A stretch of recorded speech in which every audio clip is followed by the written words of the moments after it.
Hello, world, and welcome to the In My Footsteps podcast. I am Christopher Setterland, coming to you from the vacation destination known as Cape Cod, Massachusetts, and this is episode 202.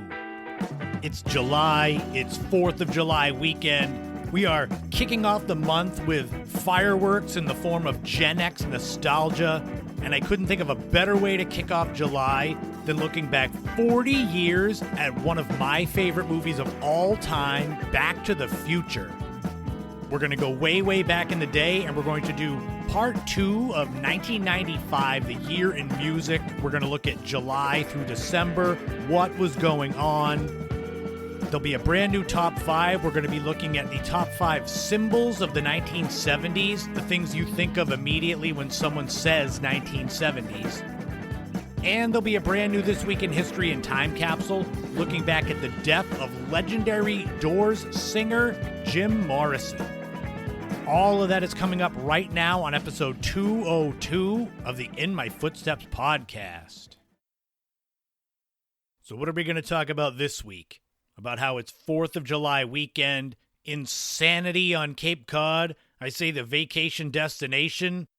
It is every bit that. This is where the run of just crazy, overcrowded streets and beaches and stores and restaurants on Cape Cod starts. The next 6 weeks or so, it's just batten down the hatches. I always say, though, that is kind of the price we who live on Cape Cod pay for living in a place like this. It's an area that a lot of other people want to visit. It's like if you don't want tourists, go live somewhere that nobody wants to visit. I'm not going to name any specifics. I don't want anyone to get upset.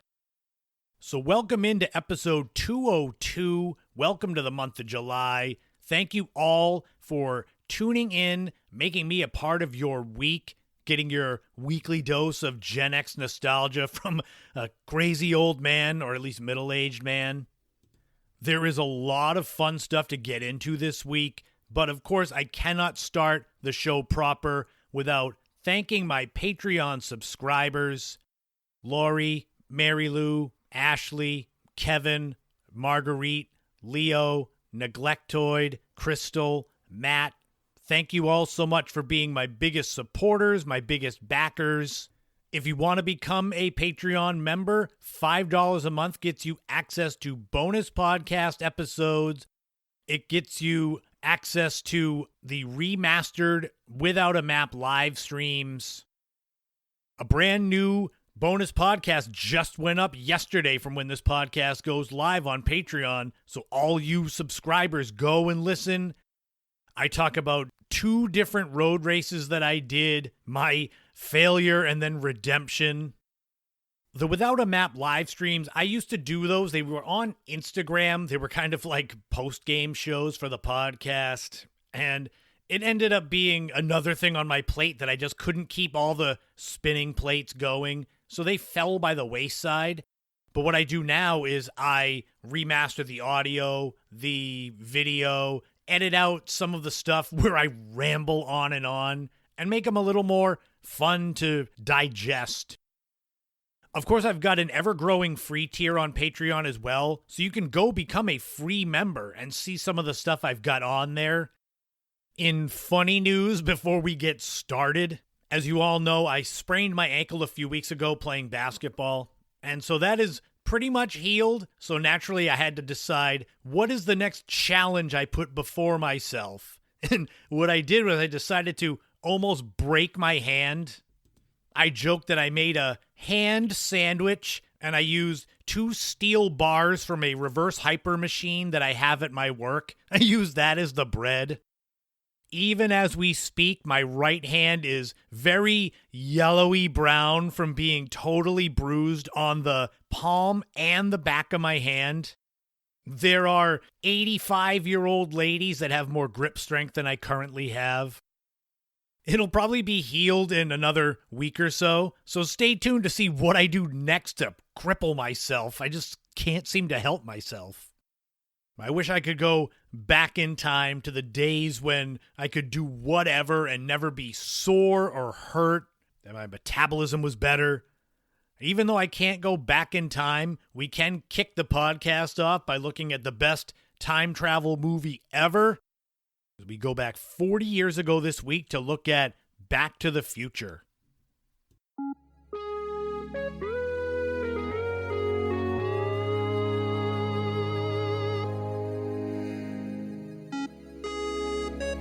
This is one of those segments of the podcast I've waited a long time to do. Back to the Future is one of my absolute favorite films ever, and it turns 40 years old this week, which normally would make me upset to realize that I am getting that much older, but it gives me a chance to talk about the movie, so it's not as bad. I am sure I'm not the only one in my age group that feels that way about Back to the Future, because there are a few films that have left as lasting an impact on pop culture as Back to the Future. It blended science fiction and comedy to become one of the defining films of the decade. Most kids, when they're young, they think about time travel, things like that. So having a movie where that is just right in front of you is just amazing.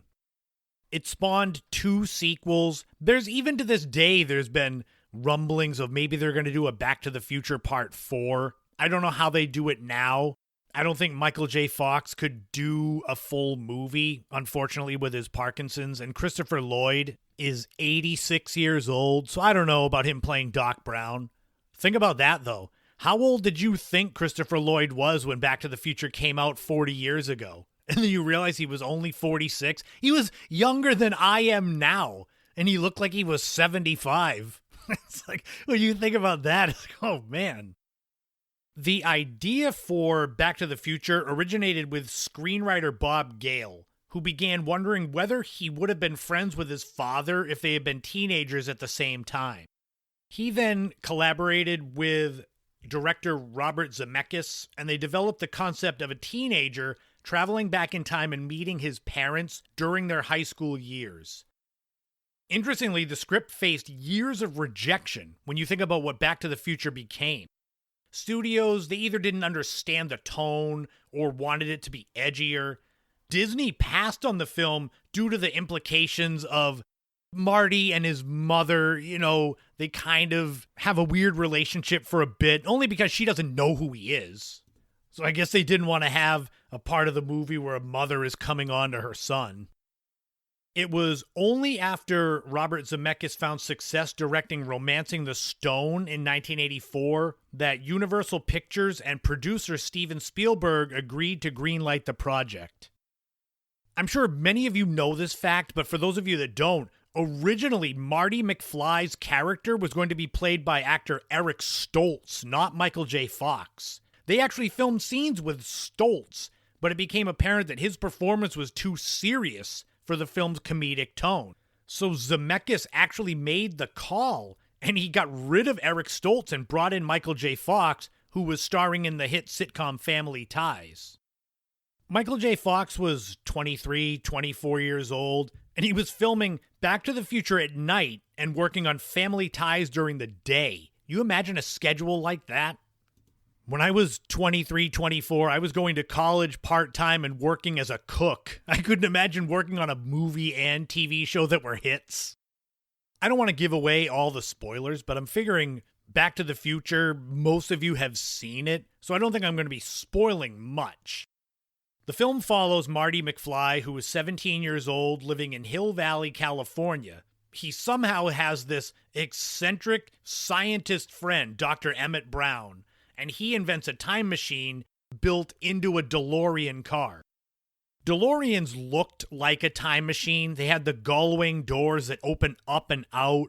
Every once in a blue moon, you will still see a DeLorean around. It's kind of like seeing a bald eagle for me on Cape Cod. Every once in a while, there it is. And I've seen a handful of DeLoreans in my life. As Doc Brown is demonstrating the DeLorean, the time machine, he is shot and presumably killed by terrorists. And to escape, Marty jumps into the time machine and ends up traveling back to 1955, where he then ends up meeting his parents before they meet each other. George McFly is played by Crispin Glover. Lorraine Baines is played by Leah Thompson. Marty spoils their first meeting, and he has to deal with getting them together, but also deal with the bully Biff Tannen, played by Thomas F. Wilson.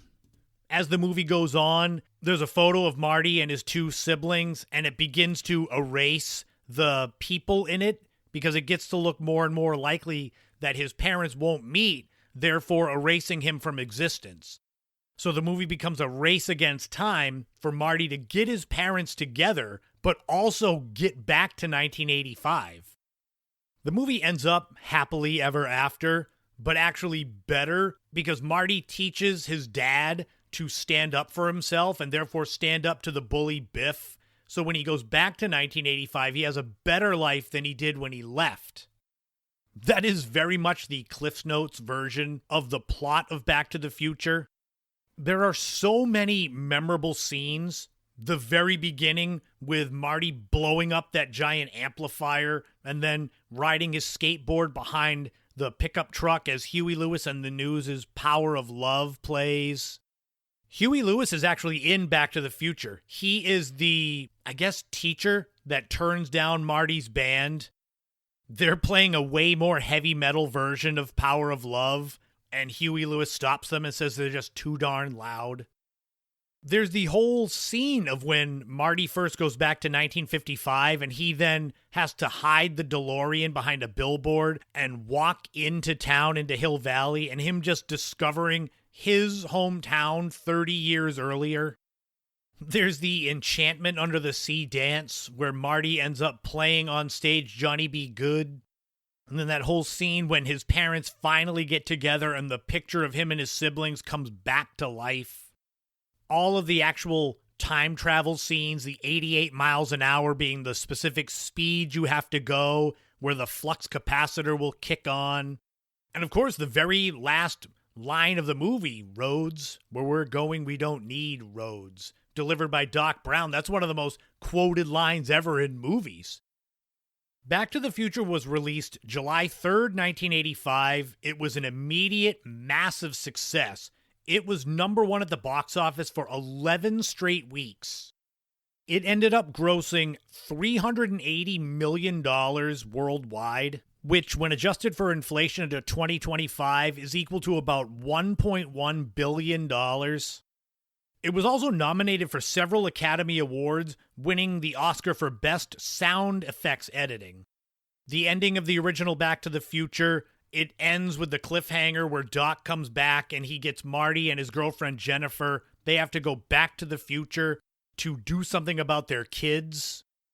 This leads into Back to the Future 2, where they traveled to 2015, so 10 years ago, where they had flying cars and hoverboards and self-drying clothes, and none of that happened. You imagine my disappointment when I saw Back to the Future 2 in 1989 and said, oh man, when I get to be in my late 30s, we're going to have flying cars and hoverboards, and then here it is, nope. There was an immediate sequel, Back to the Future 3, where they travel back to 1885. I'm sure I will do deeper dives into those movies. Maybe I'll do them as a one segment. Considering that Back to the Future 3 is 35 years ago, there's an excuse to put it on the podcast. Back to the Future is a staple of pop culture now. It was adapted into video games, an animated series, a 2020 stage musical. But perhaps the greatest adaptation of Back to the Future was the one that I did with my dear old friend John back in 1993, our freshman year of high school. All I will say to start off, John, is you are so lucky I cannot find the original recording we did. I was planning on putting clips in. I looked all week. I cannot find it. What we did was our own version of the entire movie. Instead of calling it Back to the Future, we shortened it to Back Fu, which that still makes me laugh because when they did the stage musical, I reached out to John. I said, we should have done our own and called it Back Fusical. I don't know why that's so funny. So what we did was we had a microphone, not too much different from the one that I'm using right now for the podcast. We would splice in sound effects, music from the original movie, but all of the characters were played by he and I. John was Marty. I was everyone else, pretty much. I was Doc Brown, so I sounded like this. Marty, what are you doing? And he would always remark that my Doc Brown sounded like Al Bundy, which I guess is pretty accurate. Now it sounds more like Napoleon Dynamite. Marty, you idiot! I was also George McFly, so I was kind of a little more of a wimp. Hey, what are you guys doing? Leave me alone. I don't want to leave the diner. And then I was also Biff Tannen, so I was a tough guy. Hey, McFly, I thought I told you never to come in here. Make like a tree and get out of here. And I was also Lorraine. So I'd be like this. Marty, you must be a sailor. That's why you have that life preserver.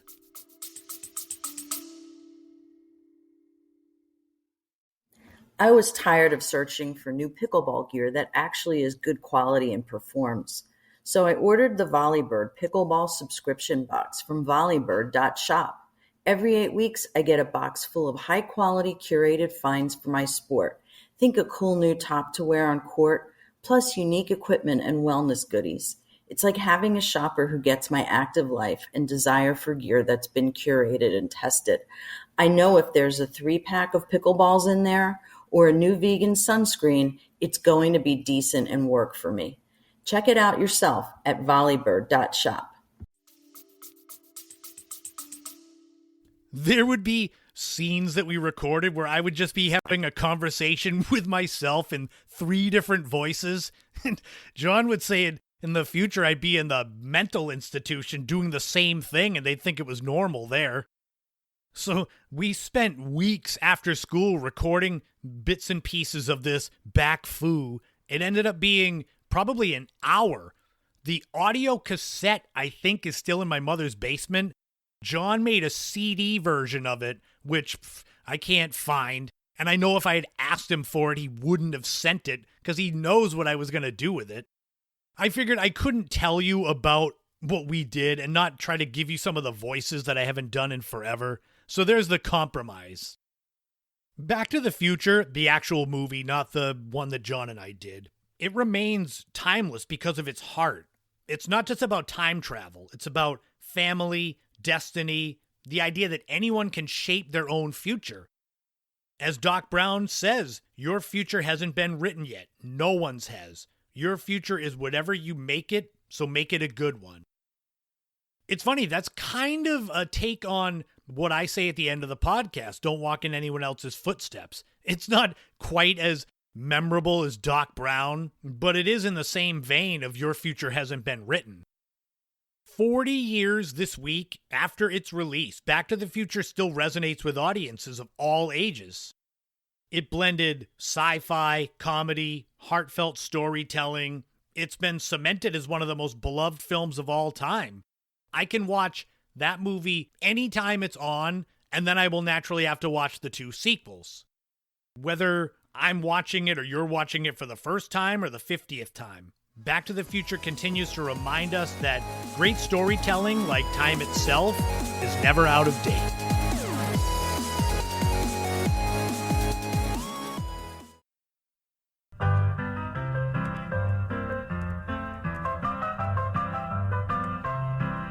This week in history, we are going back 54 years to July 3rd, 1971, and the death of iconic Doors frontman Jim Morrison.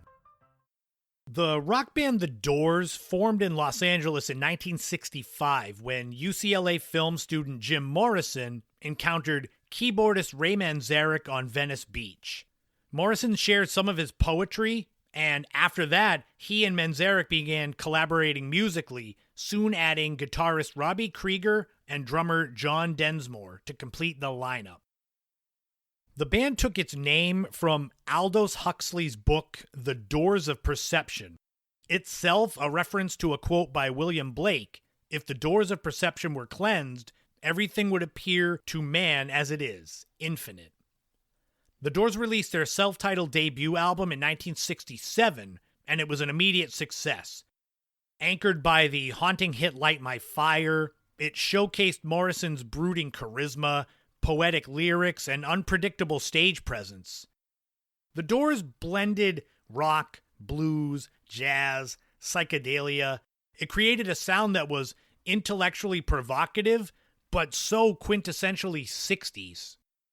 Preceding albums like Strange Days, Waiting for the Sun, and LA Woman cemented the Doors as one of the most iconic acts of the era. Morrison was dubbed the Lizard King, and he became a symbol of rebellion and sensuality. But Jim Morrison also struggled with the darker side of fame, battling alcoholism, drug use, and a growing disillusionment with the rock star lifestyle. By 1971, after a string of legal issues, including a high-profile arrest in Miami for allegedly exposing himself on stage, Morrison retreated from the public eye. He and his longtime partner, Pamela Courson, moved to Paris, seeking peace and anonymity. The couple lived quietly, with Morrison reportedly spending his days walking the city, reading poetry, writing, and occasionally indulging in drink and drugs. On the morning of July 3rd, Courson found Morrison unresponsive in the bathtub of their apartment. Authorities determined that he had died of heart failure, and since no foul play was suspected, no autopsy was conducted. So this lack of official documentation surrounding the cause of death later fed into the persistent rumors and conspiracy theories. Morrison was buried in Paris's Père Lachaise cemetery, joining other cultural icons like Oscar Wilde and Frédéric Chopin. The modest grave has since become a pilgrimage site for fans around the world. But, like I said, there were rumors. In the years following his death, rumors swirled that Morrison had faked it all and was still alive. There were some who claimed he was tired of the fame and sought to escape the pressures of stardom. Theories included sightings of Morrison in Africa, the American Southwest, even working as a ranch hand. These urban legends were fueled by the mysterious circumstances of his death. No autopsy, only a handful of people seeing his body, and the suddenness of the funeral. Some even suggested that Morrison had planned it, inspired by his own fascination with death, mythology, and the idea of transformation.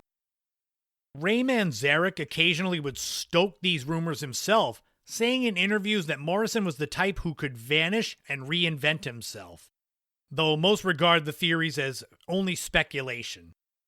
That being said, they have helped maintain Morrison's mystique. Despite a relatively brief career, Jim Morrison left an enduring legacy. He's a member of the famed 27 Club, which, if you're not sure of what the 27 Club is, I did a segment on that in episode 37, so you can go back in the archives.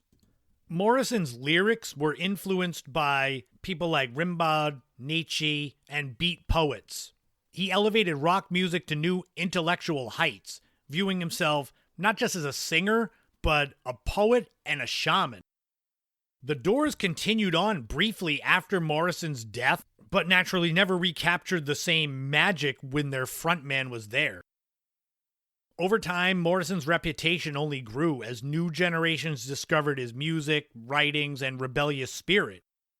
And then in 1991, Oliver Stone created the film The Doors, with Val Kilmer playing Jim Morrison.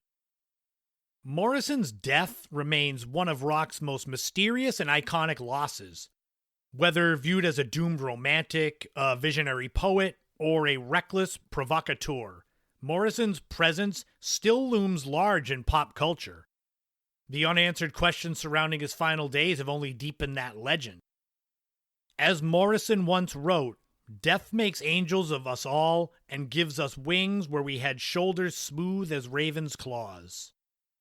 And as far as we know, Jim Morrison passed away 54 years ago this week in history.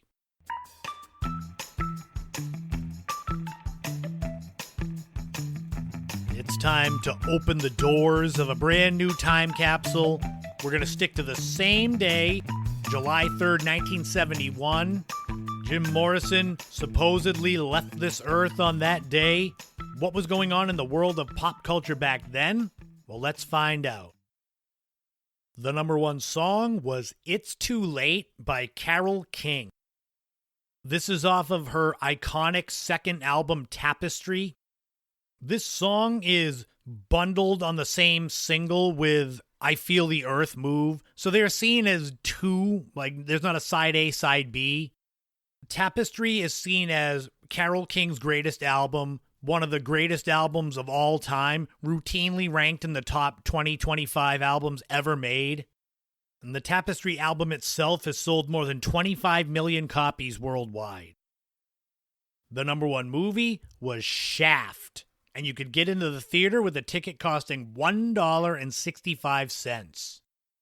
This is a crime action thriller, also a blaxploitation film about private detective John Shaft, played by Richard Roundtree, who is hired by a Harlem mobster to rescue his daughter who was kidnapped by Italian mobsters. The film won an Oscar for Best Original Song, the theme from Shaft by Isaac Hayes, who some of you younger people might know as Chef from South Park. The movie is 88% fresh on Rotten Tomatoes and made $13 million on a budget of $500,000. It also spawned several sequels and a remake. The number one TV show was Hawaii Five-0. This is the action drama series starring Jack Lord about police on the islands of Hawaii. The show was on for 12 seasons and 282 episodes between 1968 and 1980. It's one of the most recognizable TV show themes that there ever has been. And it spawned a reboot series that came out in 2010 and lasted for 10 seasons. And if you were around back then, July 3rd, 1971, you've got all these different 8 tracks you want to listen to, but you only want to listen to a few songs on each. Well, you're in luck because there's something that I never knew existed until this week. If you go into Radio Shack, you can get yourself an 8-track recorder. Yes, that's right. You could make yourself mix 8 tracks. The 8-track recorder is by a company called Realistic. What you really can do is you can get your blank 8 tracks, which I also didn't know they made, for $1.99 each, stick them in the 8-track recorder and record songs off the radio, just like we kids did in the 80s and 90s with mixtapes. The blank 8-track cassettes come in 40 or 80-minute versions, and it costs $159.95, or $1,269 when adjusted for inflation to 2025. So it's pretty expensive, and also it says it weighs 24 pounds, which is pretty heavy for something that it says is 16 inches long and 10 inches wide. So you could probably do some damage with that thing if you threw it at someone. So that wraps up the time capsule this week in history. But now, speaking of the 70s, we got a brand new top 5. It's going to be the top 5 symbols of the 1970s. I think I may have just talked about one just a few seconds ago, but let's find out.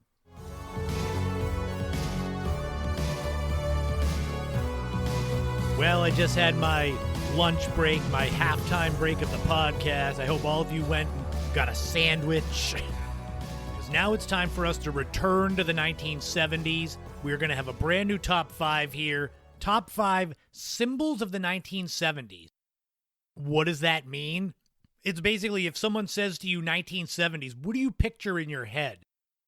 I will admit for this list, I tried to keep it more products, pop culture. I didn't go deep into the news like gas shortages or Watergate. If you like this type of list, I did a Symbols of the 1990s top 5 back in episode 57, and I did a Symbols of the 1980s top 5 in episode 93. So if you're looking for other decades. As with most of these top 5 lists, they are in no particular order, and I've got some honorable mentions.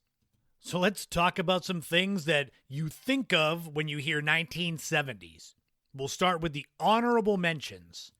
Honorable mentions for symbols of the 1970s include clackers, which were those plasticky balls with the string that you would swing them around. They would make that clack noise. They eventually got banned, but at least in the early 70s, they were a symbol of the decade.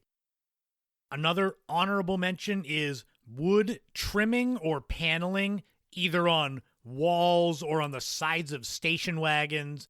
My Nana had wood paneling on her living room and down the hallway, I remember. Another honorable mention is the Atari 2600. It was the first widely available video game console.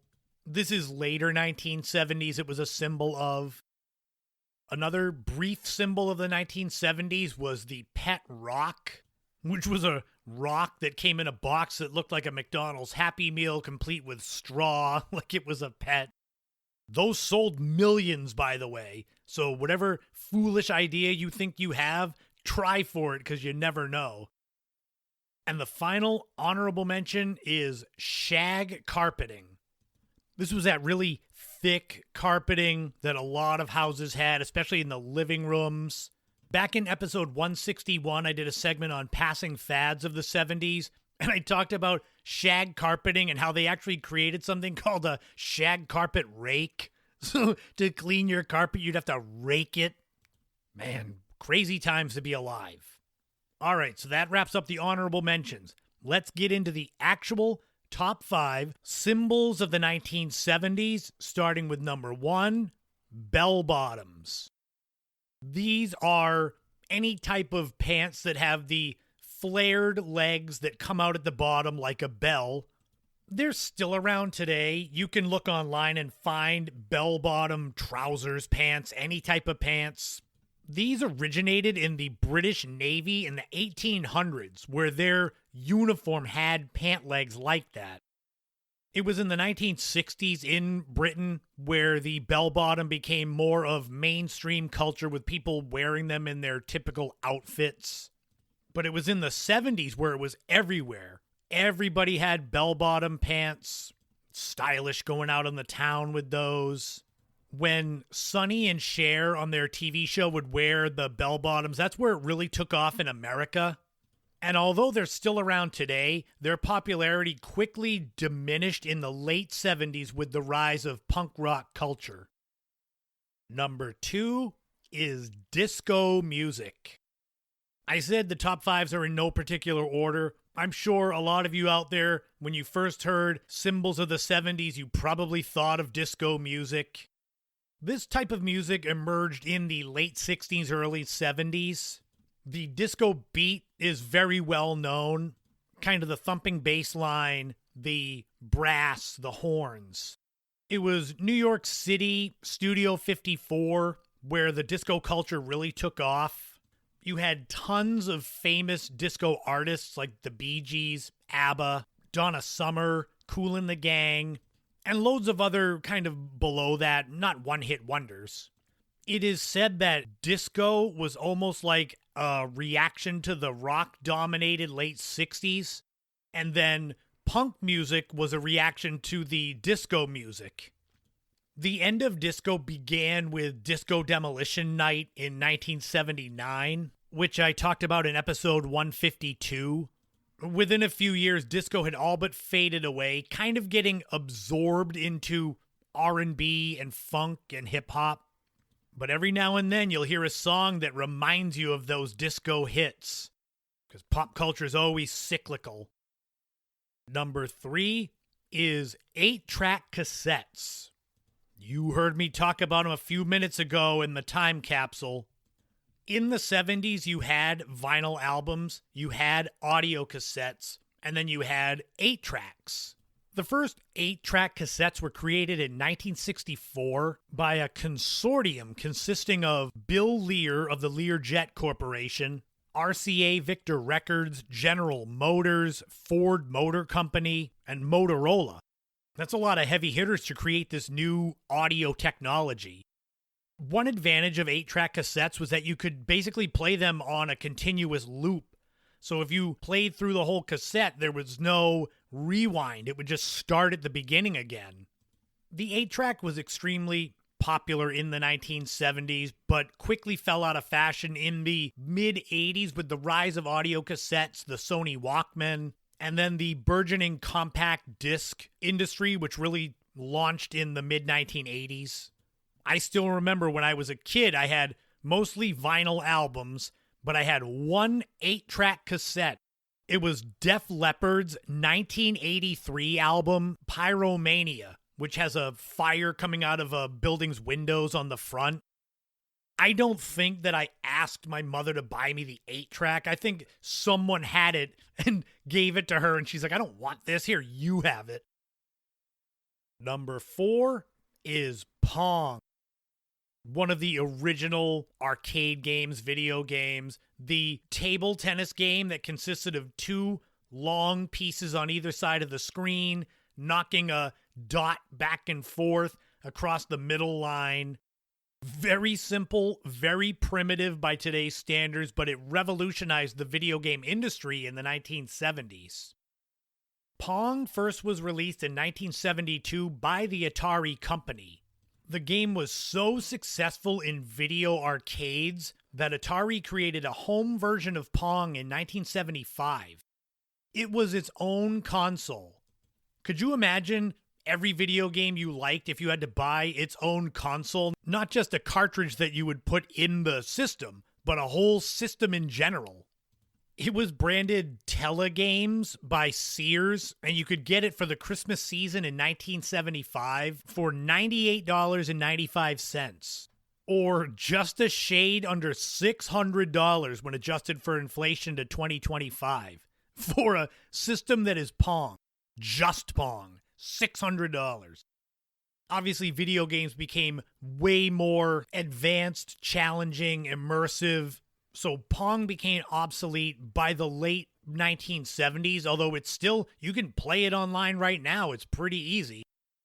And finally, number 5 on the list of top 5 symbols of the 1970s is Polaroid instant photos.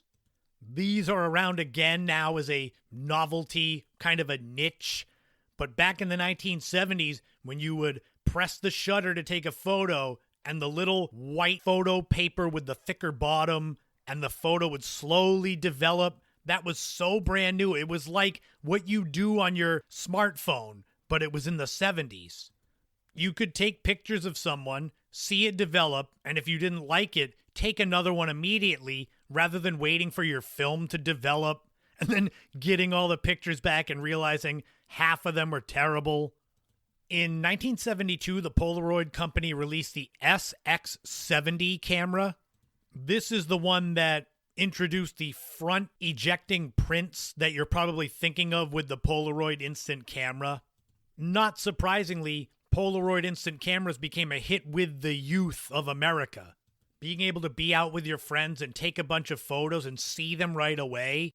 It's not the same as today where you've got 50,000 photos of what you ate yesterday, but it was more than the people, the generation before that would have maybe one family portrait that they'd have to use for a few years. Polaroid remained popular throughout the 80s. As you got to the late 80s, early 90s, when you started to see the disposable cameras, and then later 90s with digital cameras, there was no need for the Polaroid with the front ejecting pictures. But like I said, pop culture is always cyclical. So if you go online, if you go into any of the stores, Target, Best Buy, you will find vintage yet new Polaroid instant cameras. So you can have your own 70s fun time. Get some bell bottoms, get a Polaroid instant camera, sit in your living room and play Pong. It's fine if you do it if you're young. If I do it, it's a midlife crisis. So that wraps up the top 5. Speaking of midlife crisis, we're going to wrap the show up by going back in the day and looking at 1995, the year in music, part 2. 30 years ago, I'm going to try to edit out my tears as I realize how long ago that was. So let's talk about some mid-90s music.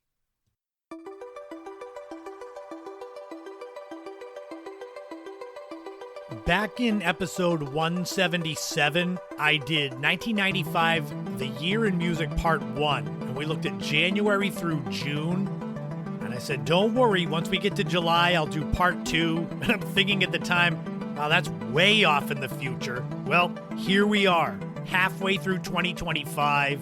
So it's time for us to look at 1995, the year in music, part 2, July through December. Ah, yes. Cast your gaze back 30 years, unless you're under 30, then hell with it. We were all so much younger. I was getting ready to start my senior year of high school, basking in the afterglow of grunge music that was starting to fade away. But I wasn't worried because alternative music was still going strong. If I wanted to get new music, I had to buy a CD or CD singles. I was probably going to Strawberries music, maybe Tape World or Record Town in the mall. We had and still have Spinnaker's records on Main Street in Hyannis, Newberry Comics. There was Coconuts music. I think that was it as far as music went, where I could go on Cape Cod in 1995. We kick it off with July 9th, where the Grateful Dead has its very last performance as a full band at Soldier Field in Chicago. Jerry Garcia's health was failing. A month later, he would be dead. And don't worry, for everyone out there who's big Grateful Dead fans, I will be doing a segment about Jerry Garcia on the anniversary of his death when that comes up on the calendar in a few weeks. On July 18th, the late legendary singer Selena becomes the first Hispanic woman to have an album debut at number 1 on the Billboard Top 200. She also becomes the first and only female singer to have 5 albums placed in the top 200 simultaneously. On August 9th, I mentioned previously the death of Grateful Dead lead singer guitarist Jerry Garcia. The same day, the band Kiss performs on MTV Unplugged without makeup, having the original band all back together, which set the stage for the band's reunion tour the following year. On September 1st, the actual physical Rock and Roll Hall of Fame is opened in Cleveland, Ohio.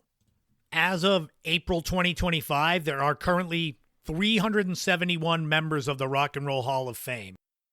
For all of you boy band lovers, September 5th, the Backstreet Boys released their debut single, We've Got It Going On. The song only reached number 69 on the Hot 100, which was not predictive of the success the Backstreet Boys would have. On October 11th, rapper Tupac Shakur is released from prison in New York on $1.4 million bail, which was paid by Suge Knight. And in return for that, Tupac signed a 3-album deal with Suge Knight's Death Row Records. On October 21st, Blind Melon lead singer Shannon Hoon is found dead from a cocaine overdose at the age of 28. For those that don't know, Blind Melon had the hit song No Rain in 1993. That video has the little girl dressed as a bee in it. On October 23rd, Def Leppard enters the Guinness Book of World Records for performing 3 concerts on 3 different continents in the same day. They were in Tangier in Morocco, London, England, and Vancouver, British Columbia. On December 4th, the Beatles released Free as a Bird, their first new single in nearly 25 years. It was used to promote their anthology, DVD, special, albums, all that came out. I'll be doing a deeper dive into the Beatles anthology 30 years later when that comes up later in the year. So that was some of the news of the second half of 1995. What were the major albums that came out? July 11th saw the release of Shaggy's 3rd album, Boombastic, which is the one that broke him through to the mainstream. Shaggy's the one, he's got the very unique voice. It sounds like he's got a frog in his throat. He talks like this. This is how he raps. That's my Shaggy impression. July 18th saw Selena's Dreaming of You, I mentioned before, that went to number 1. August 15th saw the release of Garbage's self-titled debut album that includes the awesome Only Happy When It Rains. August 15th also saw the release of Blind Melon's album Soup, which was the last one released before Shannon Hoon's death on October 21st. August 22nd saw the release of the album Pet Your Friends by Dishwalla, which included the hit song Counting Blue Cars. September 5th saw the release of the album American Standard by alternative band 7 Mary 3, which had the hit song Cumbersome. You notice you can see my alternative influences when I start looking back at the big albums and songs of 95. There's a lot of, if you didn't listen to alternative music, you'd be like, who in the world is Dishwalla or 7 Mary 3? September 12th saw the release of the Red Hot Chili Peppers album One Hot Minute, which was the first one with new guitarist Dave Navarro. I'm a big Chili Peppers fan. I did not think this album was that good. No offense, Dave Navarro's great, but John Frusciante was the guitarist that put the Chili Peppers on the map, or at least he was the guitarist when they got really big. I'm sure there are some of you Chili Peppers fans that think One Hot Minute is their best album, but you're in the same category with the people that think the best lead singer of Van Halen was Gary Cherone. So I'm sorry. For all you romantics out there, on September 19th, Michael Bolton released his greatest hits. Put that on, lower the lights, and get some candles and red wine. It's fine if you're there with someone else. If you're by yourself, I feel bad for you. September 26th saw the release of Mariah Carey's Daydream album. It has sold more than 20 million copies worldwide and included the hit songs Fantasy, One Sweet Day, and Always Be My Baby. Also on September 26th, Prince released the Gold Experience. This was the first album he released under his love symbol logo. It included the hit song The Most Beautiful Girl in the World, which peaked at number 3 on the charts. October 2nd saw the release of Oasis's second album, What's the Story? Morning Glory. This is considered their best album. It had Wonderwall, Champagne Supernova. I just checked to make sure, but Oasis is still on tour, so Liam and Noel Gallagher have not killed each other yet. So get your tickets fast, because I think that is going to end up happening. You can't just fight for 20 years and then reunite on tour and not have something happen. October 10th had several big albums get released, including Green Day's Insomniac, which was their highly anticipated follow-up to Dookie. No Doubt released Tragic Kingdom, which had tons of hit songs. Don't Speak, Just a Girl, Spiderwebs, Excuse Me, Mister. It introduced me to Gwen Stefani. I instantly had a crush on her. Even though No Doubt had been out for a few years, they were more underground, much like Sublime was. I think a lot of high school boys had crushes on Gwen Stefani in 1995. Also on October 10th, Janet Jackson released her Design of a Decade Greatest Hits album. Speaking of another one I had a crush on when I was younger. Back to my alternative roots, also on October 10th, Dog's Eye View released their album Happy Nowhere, which had the hit song Everything Falls Apart. Again, if you don't listen to alternative music back then, you have no idea who I'm talking about. Well, that's what Spotify's for. On October 31st, Alice in Chains released their self-titled album, which is the one that has the three-legged dog on the front. It had the songs Grind, Heaven Beside You. It was also the last full studio album the band did with original lead singer Lane Staley. His drug addiction got so much worse. They did the Unplugged show in '96. They did a couple of new songs for their box set compilation in '99. And that was pretty much it. On November 1st, Incubus released their debut album, Fungus Among Us. It would take 5 years for them to break through to the mainstream with their hit song Drive. On November 6th, Queen released their album Made in Heaven, which was the last album that included songs from Freddie Mercury. It was where they completed songs he was working on at the time of his death in 1991. On November 20th, the Beatles released Anthology Volume 1. I mentioned Free as a Bird. That was the single with Volume 1. Real Love would be the new song released with Volume 2. And Volume 3 of the anthology ended up with no new songs, but the song that was supposed to be released Now and Then came out last year. And finally, on December 5th, Pearl Jam released an EP featuring legendary singer-guitarist Neil Young. It included the song I Got Id. The EP was called Merkin Ball. The second half of 1995, the hit songs stayed at number one for a long time. 26 weeks, there was only 8 number one songs. Have You Ever Really Loved a Woman by Bryan Adams started it off. Waterfalls by TLC was number one for 7 weeks. Kiss from a Rose by Seal and You Are Not Alone by Michael Jackson were each number one for 1 week. Fantasy by Mariah Carey was number one for 8 weeks. Shoop by Whitney Houston was number one for 1 week. And the last 5 weeks of 1995 saw One Sweet Day from Mariah Carey and Boyz II Men at number one. One Sweet Day would set a record at the time by being number one for 16 straight weeks. The song basically was number one most of my senior year. As far as deaths in the second half of 1995, I mentioned Jerry Garcia from the Grateful Dead, famed DJ Wolfman Jack. I mentioned Blind Melon lead singer Shannon Hoon, and also jazz trumpeter Don Cherry.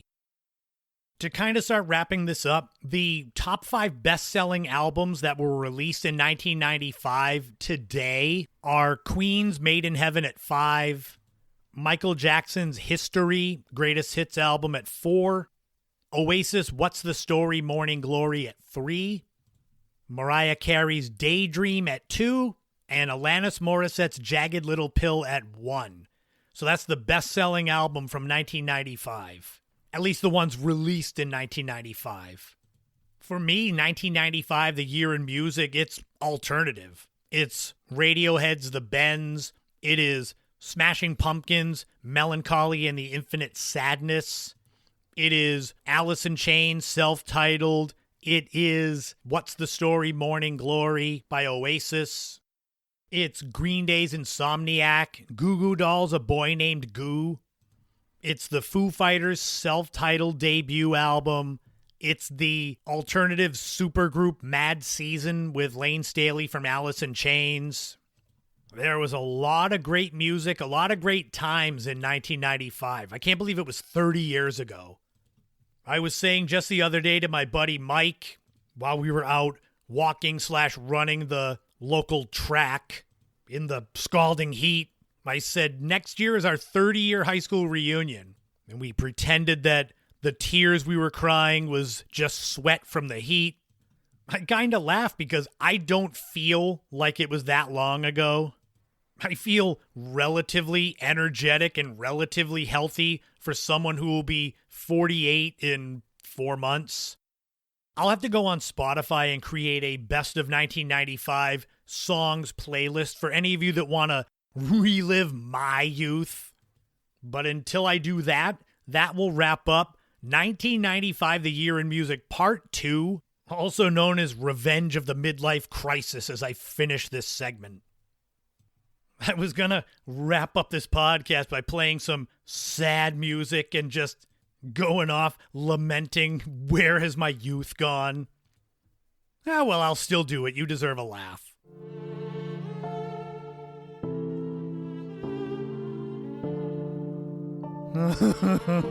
Oh, God. How am I this old?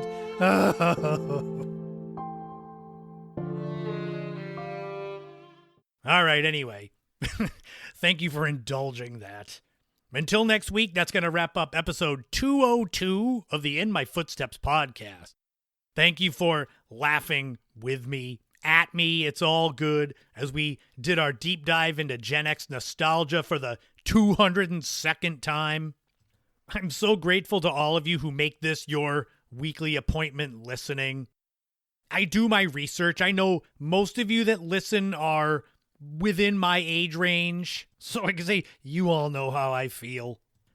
Next week, the train keeps rolling. I'll be back with episode 203. We're going to look at VH1's Behind the Music series, which was always one of my favorite shows on their network when I watched it, and it wasn't just MTV Light with all their reality shows.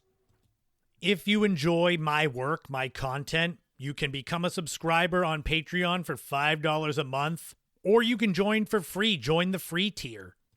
My plan is to start doing more polls for you to vote on Patreon for things you want to hear on the podcast. So go over there and do that. You can always buy me a coffee. That's cheaper. You can do it for as little as $1, which won't buy me a coffee, but that's fine. The best way, though, I always talk about, the best way to support me or any content creator is to share what they do, get the word out about what they do. I've said it a whole bunch that typically on a normal week, I spend 15 to 20 hours doing content work in addition to my full-time job where I smash my hand into a fine pulp. I tell you, this past week when it was real feel of 115 and I had a hand that I couldn't even pick up a feather if I wanted to, yeah, that was a barrel of laughs. Happy birthday a few days ago from when this podcast goes live to my old friend Amy. Super talented, super fun. She created the original In My Footsteps podcast logo. I remember I had these grand dreams of selling the bumper stickers with the logo and splitting the profits with Amy. I didn't sell too many. So if you want your half of the profits, it's like 50 cents. I'll mail it to you. And also, happy early birthday to one of my oldest friends, John. You heard me talk about him during Back to the Future. Happy birthday to his wife, Janelle. What I have noticed about my old friends, people that I've known for 30 years plus, all of their wives are like the perfect complement to them. John with Janelle, Barry with Rachel, Steve with Amanda, Greg with Amanda, not the same Amanda, Mike with Beth. Good. It shows that I know how to choose good friends, but I don't have a better half yet. So those are my birthday shout outs. Also, just please stay cool. If it's hot where you are, it's hot pretty much everywhere. If you're doing things for 4th of July, fireworks, parties, be safe. I don't want to hear about any of my listeners blowing their hands off with fireworks or setting their houses on fire from their grill. Just order Uber Eats and watch fireworks on TV. Boy, that sounds like someone that's an old man. I'm sorry. I can't help it. I'm not going to cry and play the sad music again. That was a one-shot deal. But remember, in this life, don't walk in anyone else's footsteps. Create your own path and enjoy every moment you can on this journey we call life, because you never know what tomorrow brings. Happy 4th of July weekend. Thank you all for tuning in. This has been the In My Footsteps podcast. I am Christopher Setterland. You already knew that. And I'll talk to you all again soon.